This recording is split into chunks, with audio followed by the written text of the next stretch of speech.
بسم الله الرحمن الرحيم.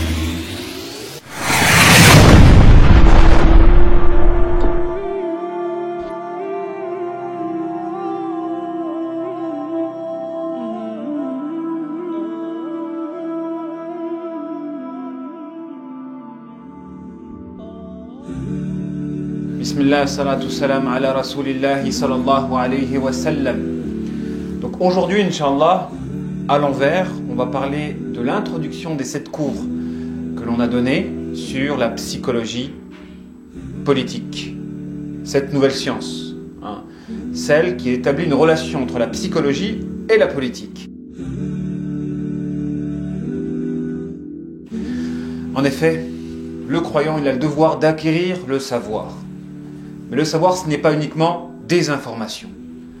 Le savoir, c'est essentiellement du sens.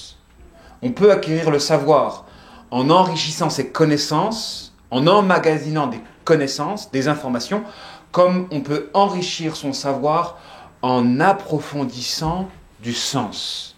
Et il est important de faire la distinction entre ces deux types de savoir, à savoir le savoir de forme et le savoir de fond.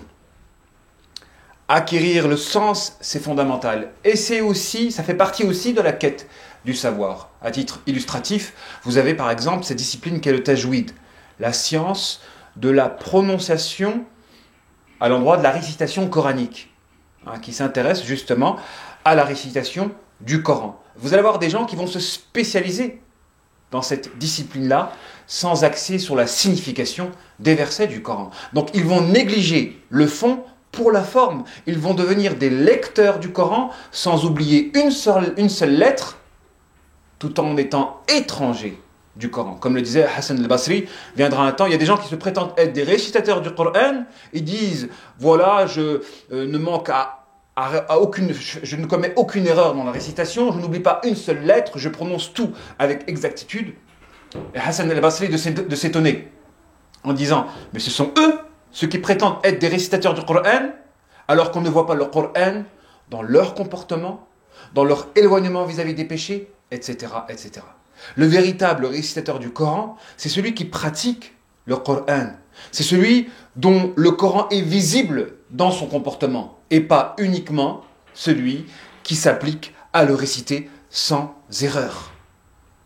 Donc il y a une différence à opérer entre la science de la forme, qui s'intéresse à la forme, et la science qui s'intéresse au fond, à savoir la quête du sens. Et comme le disait l'imam Razali, le plus bas degré de la science, c'est le fait de reconnaître que le péché est un poison mortel qui détruit ta vie éternelle.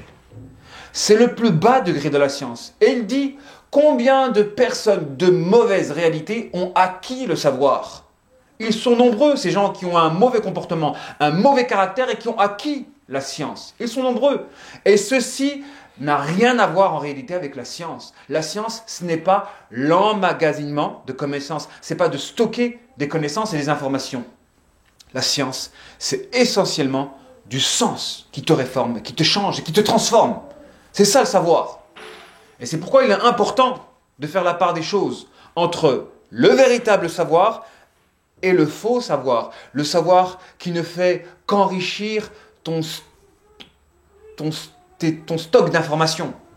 Elle ne fait que remplir ton stock d'informations.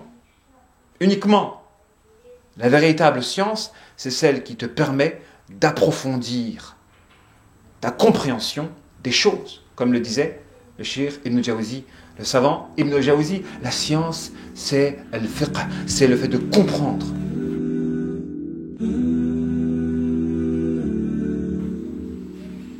Et on a étudié une discipline qu'on pourrait nommer la psychologie politique, celle qui associe la compréhension des mécanismes de l'humain, du comportement humain, et son rapport avec l'art de gouverner, de gérer une société, un État.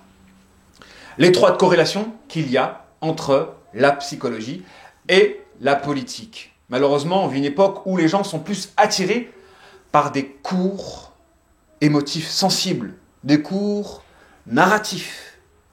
Et les gens se sont écartés des cours idéologiques, des cours qui apportent des idées. Et ça, c'est un peu normal. Parce que ce sont uniquement les meneurs, les gens dont la partie rationnelle l'emporte sur la partie émotionnelle, qui vont être attirés par ce type de cours-là. Ce sont essentiellement des personnes où l'idée prédomine sur l'émotion, qui vont être attirées par des cours idéologiques. Donc il ne faut pas qu'on soit leurré par le fait que les cours qui axent plus sur le sensible, l'émotionnel ou le narratif attirent plus que des cours qui axent sur la raison, le sens et la quête de la signification. Ça, c'est normal.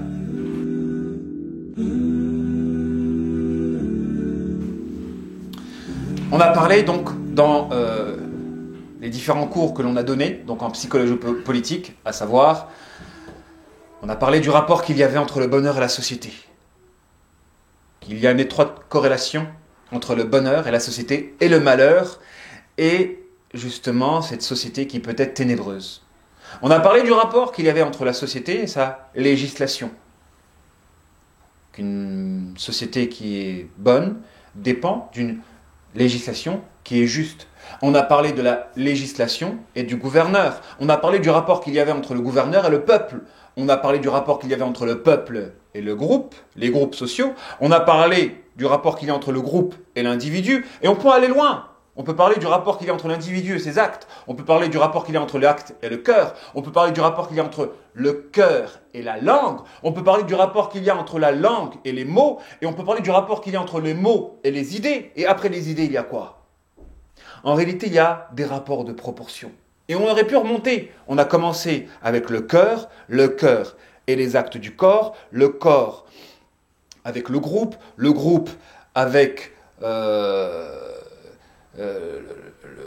le peuple avec son gouverneur avec sa législation, etc. Et le bonheur de la société. Mais on aurait pu remonter avant le cœur. Le rapport entre le cœur et la langue, car il y a une étroite corrélation entre la langue et le cœur. Celui qui a une langue pure aura un cœur qui est pur, puisque la langue ne fait que traduire ce qu'il y a dans le cœur. Et il y a un rapport, un cercle vertueux ou vicieux. Si ton cœur est impur, ne sortira de ta langue que des choses mauvaises. On reconnaît la pureté d'un cœur à la langue. On reconnaît la pureté d'un cœur à la langue. De la même manière qu'on peut reconnaître la laideur d'un cœur au péché de la langue. Au péché de la langue. Donc la langue, elle traduit l'état du cœur. Et on peut aller au-delà. La langue est une manière d'exprimer. Et on a besoin de mots pour s'exprimer. Donc il y a un rapport entre les mots et la langue. Est-ce qu'on peut dire qu'une personne qui n'a pas beaucoup de mots dans son répertoire peut-il bien s'exprimer? Et s'il s'exprime mal, peut-on dire de lui qu'il pense mal aussi, ou qu'il sera limité dans sa pensée, puisque on a besoin de mots pour penser. Et il y a un rapport entre les mots et la pensée.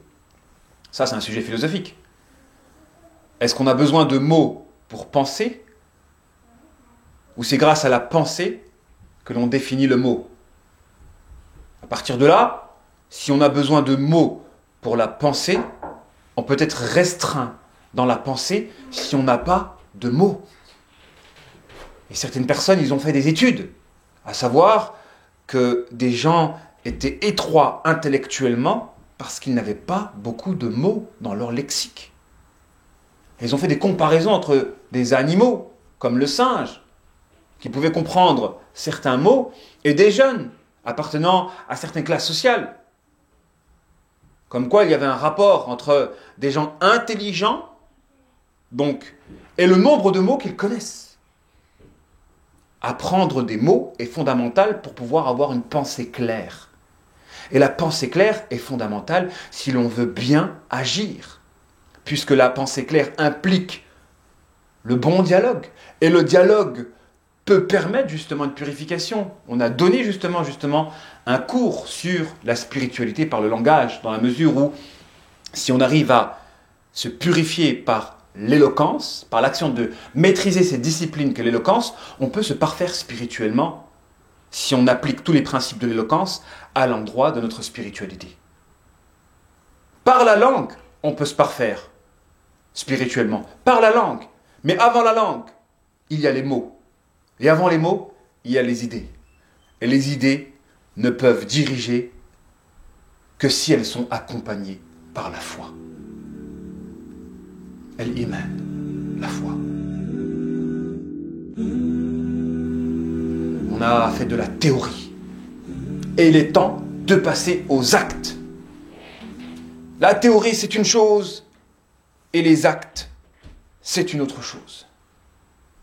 On a fait de la théorie, et il est important de passer aux actes. On reconnaît une personne essentiellement à ses actes, pas à la théorie. Et pour qu'une idée se concrétise, il faut qu'elle soit accompagnée par la foi. Et une foi se reconnaît à des actes de sacrifice, par lesquels justement tu fais prédominer ces idées sur tout ce qui peut rivaliser. Et c'est ça qu'appliquait le tawhid, faire valoir une idée en sacrifiant justement les choses qui peuvent rivaliser vis-à-vis de l'action d'élever cette idée. Il existe par conséquent un djihad spirituel. Le djihad spirituel, c'est l'action de faire reculer les ténèbres. Il ne faut pas négliger l'importance du combat spirituel. Il ne faut pas négliger l'importance de faire sourire une personne malheureuse. Il ne faut pas négliger l'importance et la valeur de délivrer une personne de l'affliction. Il ne faut pas négliger l'importance de soigner une personne malade et de permettre justement à une personne malade de découvrir la santé. Il ne faut pas négliger l'importance et la valeur d'accorder de l'amour à une personne qui a été privée justement de ce sentiment durant toute son enfance. Il ne faut pas négliger l'importance de faire reculer les ténèbres en faisant avancer la lumière. Ceci est un djihad spirituel. Et il existe des démons associés à chaque individu, ce qu'on appelle un qarin, donc quelqu'un qui accompagne, comme il existe un ange qui accompagne chaque individu, et un démon qui accompagne chaque individu, mais il existe aussi des démons qui sont mandatés pour détruire des structures, car la structure est un ensemble d'individus qui se réunissent pour organiser une lutte, une mission particulière. Si vous avez des individus qui se réunissent pour justement faire reculer les ténèbres, donc qui se réunissent dans un objectif de djihad spirituel pour faire avancer la lumière et faire reculer les ténèbres. Donc des individus qui se réunissent, s'organisent avec une autorité, des départements, etc., etc. Eh ben, vous allez avoir des démons qui agissent de même. Parce que vous avez des démons dans tous les cas. Vous avez des démons qui s'organisent, eux, pour faire reculer la lumière, en rendant les gens malades, en les isolant, en faisant en sorte qu'ils plongent dans la dépression, en faisant en sorte qu'ils soient enchaînés par la désobéissance, en faisant en sorte qu'ils sombrent et qu'ils s'éloignent de la religion. Vous avez des diables qui travaillent à cela et qui s'organisent en cela. Dans le mal, l'unité se fait facilement.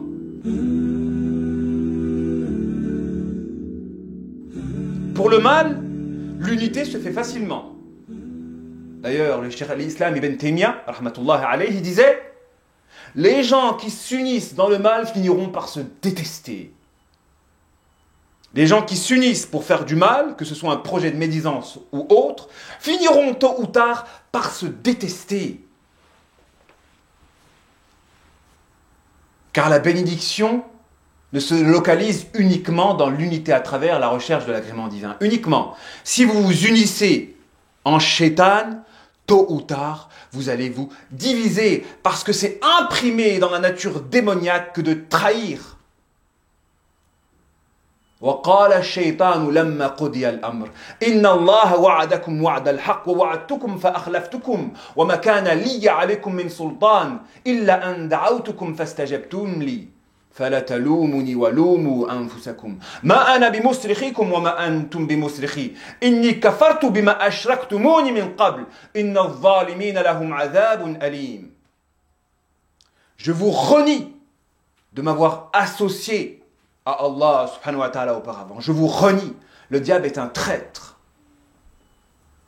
Après avoir travaillé à ce que tu te perds, il te trahira quand tu auras sombré. Parce que son objectif à lui, l'objectif du démon, c'est quoi? c'est que tu sombres. Il est condamné. Et la seule réjouissance qu'il peut trouver, c'est d'être accompagné dans sa condamnation. Et vous avez des diables humains qui se reconnaissent à cette caractéristique-là. Ils sont condamnés, ils se savent mauvais.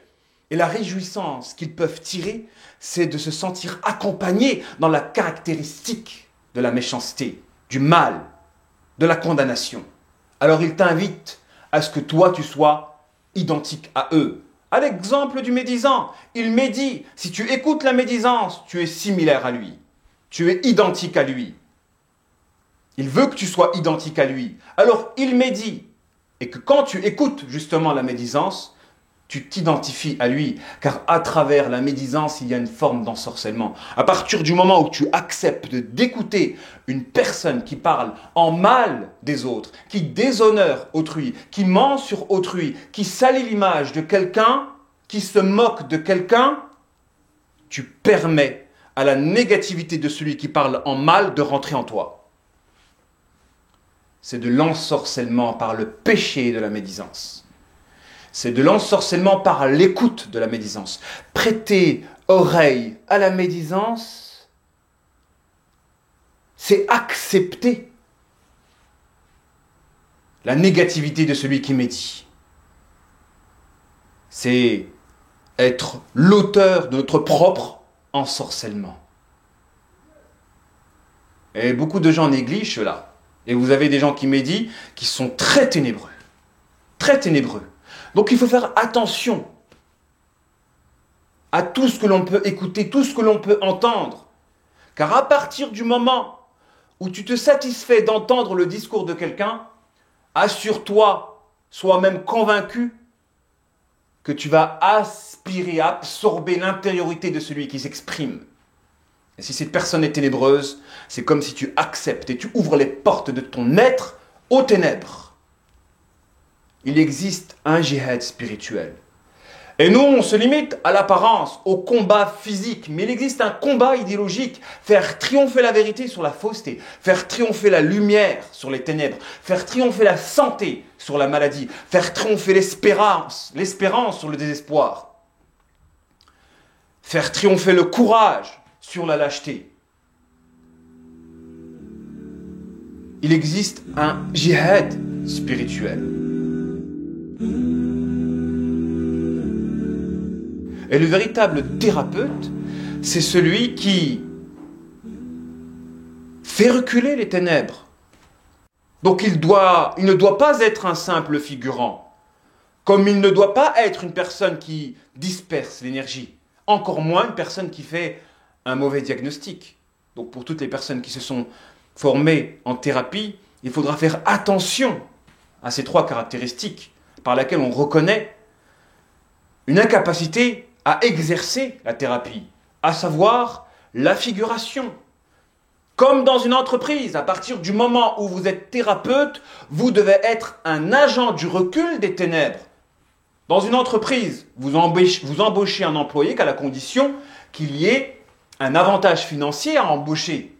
Vous n'allez pas embaucher quelqu'un quand il n'y a pas assez d'entrée et pas assez de travail. On donne du travail quand le chiffre d'affaires augmente pour pouvoir assumer la nouvelle cadence.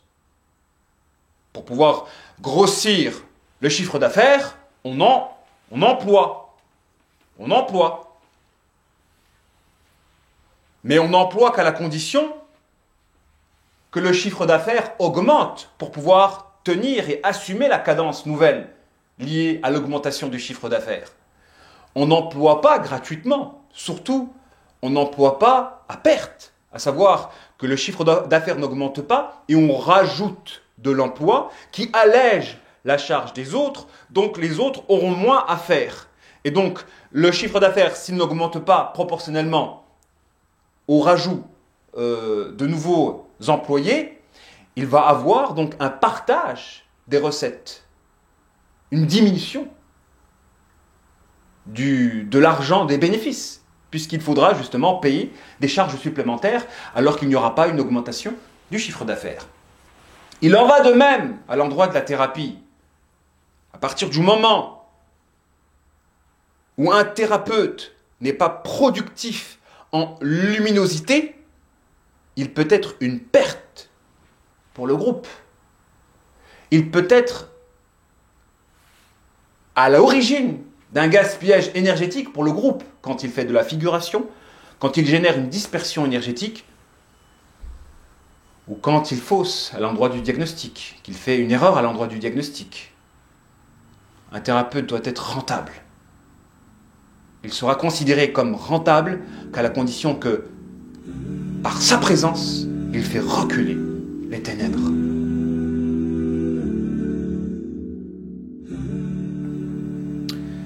Une idée est fondamentale.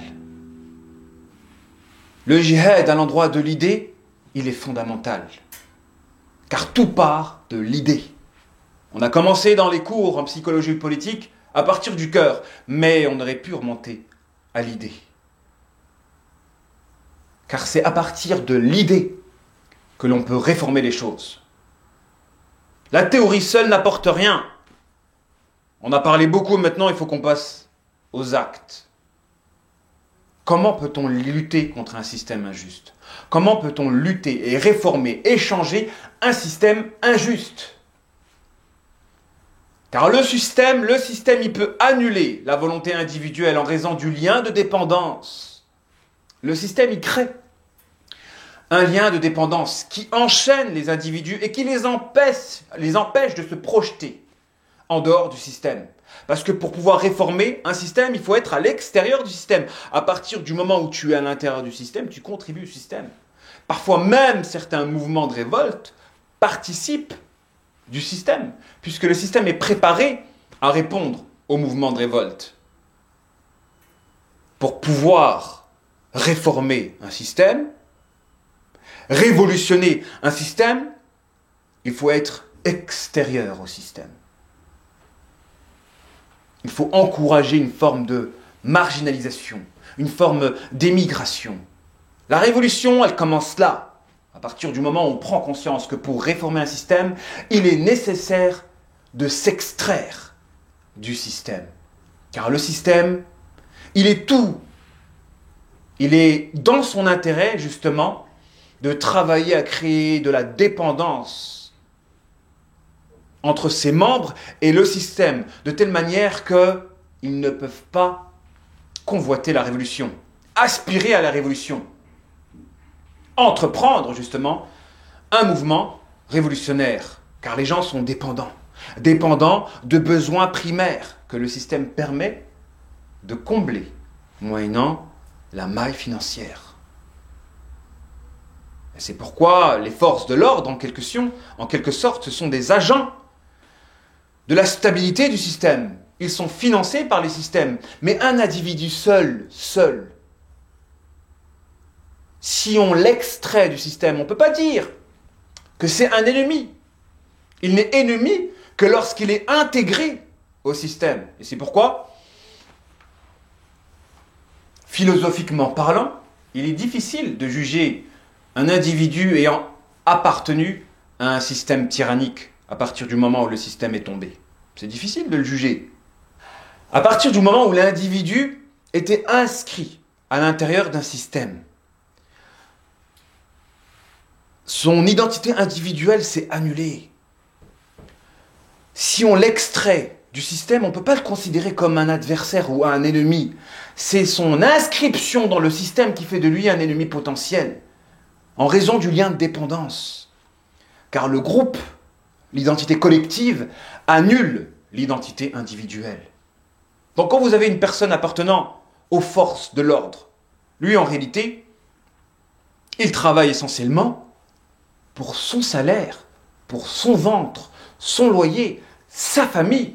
Et vous avez le système qui peut donner des primes, parce qu'il craint justement, parce que si le système ne se protège pas par les forces de l'ordre, il s'écroule. Donc c'est dans leur intérêt à eux de veiller à ce que les forces de l'ordre soient dans le confort. En tout cas, qu'ils aient des entrées de la part du système, voire des primes au moment où c'est délicat, au moment où la population peut se révolter. Et là, le sujet il est intéressant, à savoir, peut-on condamner un individu qui a appartenu à un système tyrannique quand ce système s'est effondré? Après, il redevient un individu. Après, il peut reprendre conscience. C'est le sujet qui a fait débat à propos des nazis, par exemple. Mais à partir du moment où il était inscrit à l'intérieur du système, son identité individuelle s'est annulée. Alors, la question que l'on peut se poser, en tout cas pour tous ceux qui sont habités par le désir de révolution, c'est comment faire tomber un système injuste. À partir du moment où l'individu qui est inscrit dans ce système-là, son identité individuelle s'est annulée. Eh bien, la solution, c'est de faire triompher l'idée révolutionnaire. L'idée de changer les choses. L'idée de révolution. C'est de faire en sorte que cette idée-là devienne célèbre. Mais le système possède en son sein des outils, à savoir les médias. Et c'est dans son intérêt à eux, aux membres du système, de faire en sorte qu'il y ait un contrôle de ces médias. Dans le passé, il n'y avait pas les réseaux sociaux. Et c'est pourquoi les réseaux sociaux, c'est devenu un sujet à débat, parce que par les réseaux sociaux, on peut contourner les médias. Les réseaux sociaux ont été à l'origine de révolutions. Les réseaux sociaux ont été à l'origine de révolutions. Et c'est pourquoi les systèmes, alors d'aujourd'hui, l'ont compris. Et il fut établi, dorénavant, des algorithmes pour protéger les intérêts du système. À savoir que les réseaux sociaux ne sont plus réellement des réseaux sociaux dans le sens où il y a un contrôle des idées à l'intérieur des réseaux sociaux, moyennant des algorithmes. De telle manière que ce qui sera révolutionnaire et qui peut porter préjudice à la stabilité de l'État sera freiné par des algorithmes, et la célébrité, en tout cas le fait que ces idées se propagent, sera obstrué justement, moyennant ces algorithmes. Donc, avant que le système comprenne cela, parce que le système s'est adapté, auparavant le système, il assurait justement sa stabilité en empêchant les idées révolutionnaires de devenir célèbres, moyennant le contrôle des médias. Quand les réseaux sociaux sont arrivés, ils ont été pris par surprise, car le peuple est parvenu à faire émerger, à rendre célèbres des idées révolutionnaires susceptibles de déstabiliser ces États tyranniques. Ils ont tiré leçon de cette expérience-là, ont travaillé avec les réseaux sociaux pour pouvoir mettre en œuvre le principe de l'algorithme qui freine la propagation d'idées révolutionnaires, de telle manière qu'il y ait un contrôle de l'opinion, un contrôle de la pensée.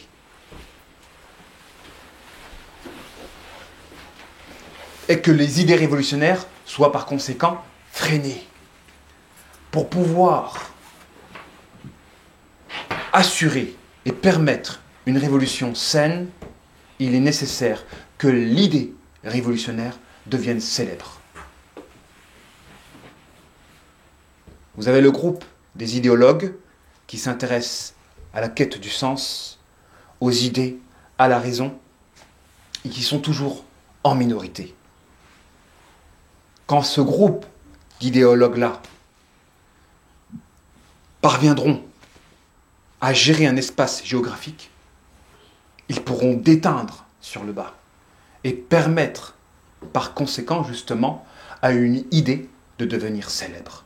Et à partir du moment où l'idée de vérité devient célèbre, c'est là où elle va se propager. Elle pourra justement déstabiliser tous ces systèmes mis en place pour permettre la pérennité de la vie de ces États injustes.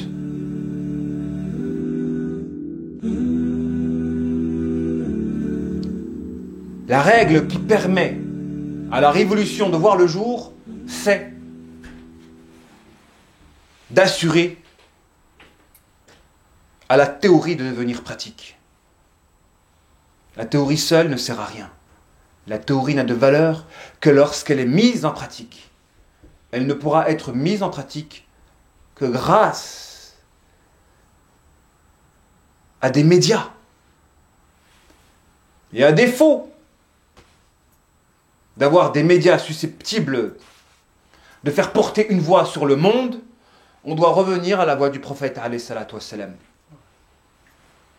C'est trop tard. Ne pensez plus à YouTube, Facebook, etc. Il y a des algorithmes qui vont freiner la dawa authentique. Toutes les dawas révolutionnaires.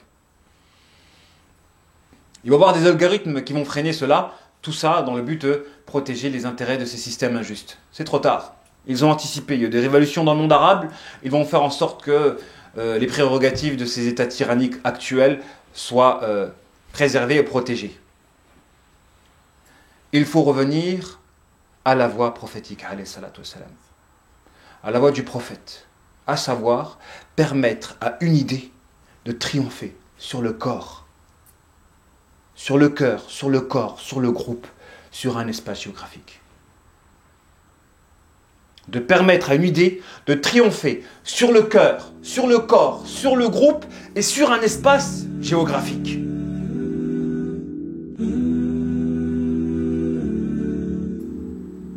Il y a eu des gens qui ont appartenu aux générations précédentes, qui ont été habités par ce désir de voir naître un califat, mais qui étaient plus poussés par l'émotionnel que par la raison, et qui étaient inexpérimentés, manquant de savoir et d'expérience, et ils ont commis des erreurs. Et des groupes de l'extrême ont vu le jour. Car un extrême ne naît qu'à cause de la naissance d'un autre extrême. Le radicalisme des Khawarij est né de l'extrémisme de l'injustice, qu'est le vol, le kidnapping ou autre. Quand on voit des gens qui ne respectent plus la dignité humaine, qui volent, kidnappent, torturent, tuent gratuitement, de l'autre côté, vous allez avoir des extrêmes qui va naître. Un extrême naît de la naissance d'un autre extrême.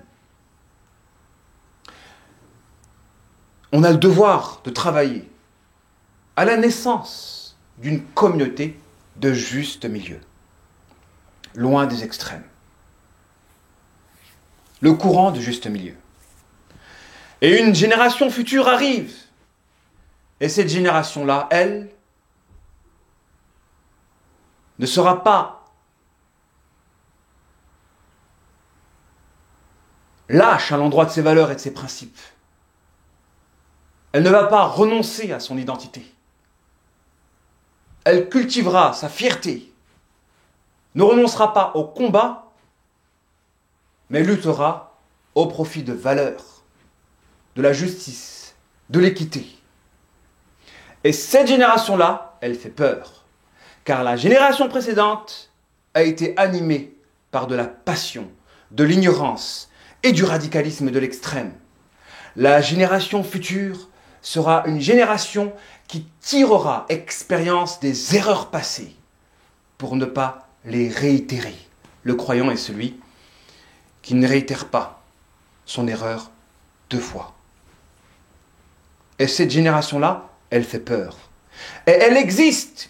Il y a plein d'individus qui sont toujours animés par ce désir de révolution, mais qui n'osent pas s'exprimer parce qu'ils ont peur du climat environnant. Ils sont isolés. Ils ne s'expriment pas parce qu'ils ne savent pas ce que pense l'autre, ce que va dire l'autre. Il manque la situation, les circonstances qui va réunir ces hommes animés par une même foi, la foi en la révolution. La foi en un état juste qui brillera sur le monde et qui permettra justement à l'équité de se propager sur la surface de la terre. Malheureusement, ils sont isolés.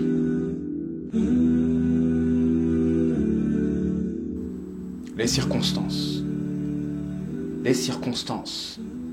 Parfois, ce sont des concours de circonstances qui ont mené des hommes à faire triompher la cause de la vérité.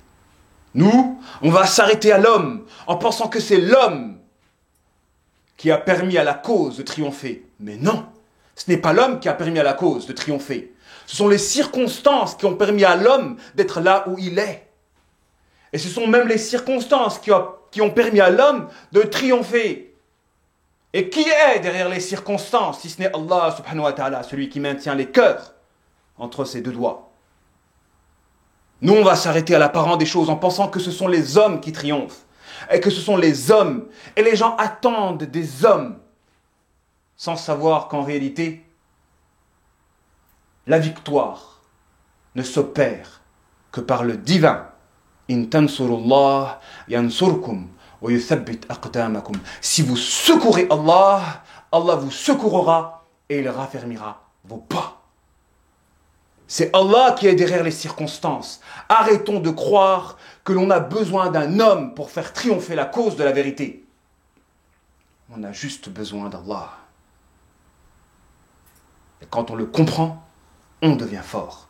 Et c'est comme ça que l'on secourt Allah, le secourir dans notre cœur, en faisant de lui l'être qui y régnera sans partage. Et si on parvient à faire régner Allah dans notre cœur sans partage, Allah nous permettra à nous musulmans, par des concours de circonstances, parce que faibles que nous sommes, qu'est-ce qu'on peut changer? Autant individuellement que collectivement, nous sommes faibles. Mais à partir du moment où l'on parvient à faire triompher Allah dans notre cœur, Allah, par un concours de circonstances, permettra à certains hommes de devenir des agents du triomphe de la vérité. Et l'histoire le démontre. Et nous nous arrêtons aux hommes en pensant que c'est l'homme qui change les choses. Mais derrière l'homme, il y a des circonstances. Et derrière les circonstances, il y a le destin. Et le destin, c'est le discours d'Allah subhanahu wa ta'ala.